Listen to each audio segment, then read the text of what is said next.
Book అనమాట అది. అర్థశాస్త్రం అనేటటువంటి బుక్‌ని రాసింది ఎవరంటే కౌటిల్యుడు మనందరికీ తెలుసు. ఎవరు అంటే చంద్రగుప్తుడి యొక్క మంత్రి అని గుర్తుపెట్టుకోండి. దీన్ని ఈజీగానే గుర్తుపెట్టుకోవచ్చు ఫ్రెండ్స్. నేను గతంలో ప్రిపేర్ అయ్యేటప్పుడు దీన్ని ఈజీగానే అర్థశాస్త్రం అంటే అర్థం అర్థశాస్త్రం అనేది ఎకనామిక్ అంటే ఏమో అమౌంట్‌కి సంబంధించింది కదా ఫ్రెండ్స్. డబ్బులు అంటే కౌటిల్యుడు అంటే ఏంది? కౌంటింగ్ చేయటం అని గుర్తుపెట్టుకోండి. అర్థశాస్త్రం అనగానే కౌంటింగ్ కౌటిల్యుడిని గుర్తుపెట్టుకోండి సరిపోతుంది. తర్వాత చంద్రగుప్తుని ఆ స్థానంలో గల మరి గ్రీకు రాయబారి ఎవరంటే ఫ్రెండ్స్ మెగస్తనీస్ అంటే మెగాస్టార్ అని గుర్తుపెట్టుకోండి. మరి ఆయన రాసినటువంటి ఒక గ్రంథం పేరు ఏంటంటే ఇండికా అనేటటువంటి మరొక బుక్కే ఫ్రెండ్స్. ఇవన్నీ 2 బుక్సే. అర్థశాస్త్రం అనేది బుక్కే, ఇండికా అనేది కూడా బుక్కే ఫ్రెండ్స్. ఇండికా అంటేనేమో ఇంద్రా మూవీ అని గుర్తుపెట్టుకోండి. మెగస్తనీస్ అంటేనేమో మెగాస్టార్. ఈ మెగస్తనీస్ లో గా ఉంది కాబట్టి గా అంటేనేమో గ్రీకు అని గుర్తుపెట్టుకోండి. రేపు ఎగ్జామ్ లో మెగస్తనీస్ అంటే ఎవరు అని అడుగుతాడు. ఒక మరి చంద్రగుప్త మౌర్యుడి యొక్క మంత్రి అని ఇస్తాడు ఒక ఆప్షన్ లో. ఇంకొక ఆప్షన్ లో ఏమి ఇస్తాడంటే చంద్రగుప్తుని ఆస్థానంలో గల గ్రీకు రాయబారి అని గుర్తుపెట్టుకోండి ఫ్రెండ్స్. మీకు గుర్తు రాకపోతే మెగస్తనీస్ లో గా ఉంది. గా అంటేనేమో గ్రీకు రాయబారి అని గుర్తుపెట్టుకోండి ఫ్రెండ్స్. ఇండికా అంటేనేమో ఇంద్రా మూవీ, మనకు చాలా పాపులర్ మూవీ కాబట్టి ఇంద్రా మూవీ, మెగాస్టార్ అని గుర్తుపెట్టుకొని సరిపోతుంది ఫ్రెండ్స్.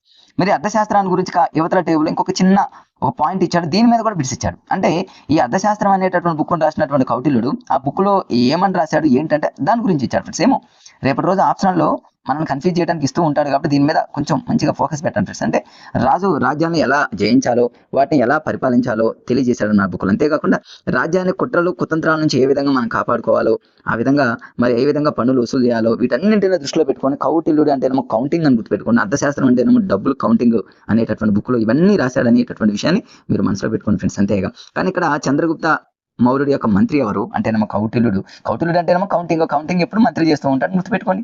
మెగాస్తనీస్ లో గా ఉంది కాబట్టి గా అంటేనేమో గ్రీకు అని గుర్తుపెట్టుకోండి. ఇంద్రా మూవీ మెగాస్టార్ అని గుర్తుపెట్టుకోండి. అంతే ఫ్రెండ్స్, అంతే. అది వదిలేసేయండి. నెక్స్ట్ పేజీలో ఒక మన భారతదేశానికి సంబంధించి ఇక అశోకుడు గురించి చెప్పే కదా ఫ్రెండ్స్. అశోకుడు అనగానే మరి అశోకుడు యొక్క సామ్రాజ్యం ఏ విధంగా ఉంది ఏంటనేది ఇక్కడ తక్షశిల ఒకసారి దాన్ని అబ్జర్వ్ చేయండి. పాటలీపుత్రం అనగానే మనకు మగధాన్ని గుర్తుపెట్టుకోండి. ఉజ్జయిని అనేది ఇక్కడ ఒకటి ఉంది ఫ్రెండ్స్. తర్వాత వచ్చేసి వైశాలి అనగా నేను మీకు దాని గురించి చెప్పా ఫ్రెండ్స్. మీకు కళింగ అనగానే మీకు కళింగ మీద మరి అశోకుడు యుద్ధం చేయడం అంటే కళింగని ఇక్కడ దీని మీద ఎక్కువగా ఎగ్జామినర్ ఫోకస్ పెట్టాడు చాలా సార్లు.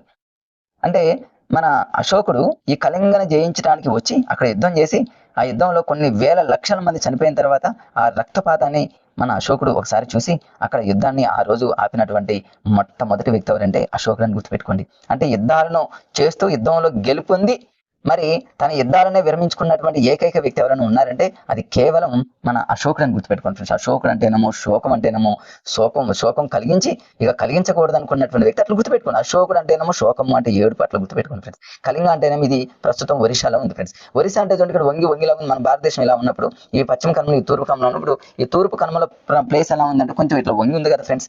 వంగి ఉంది కాబట్టి ఒరిస్సా అని గుర్తుపెట్టుకోండి. ఇప్పుడు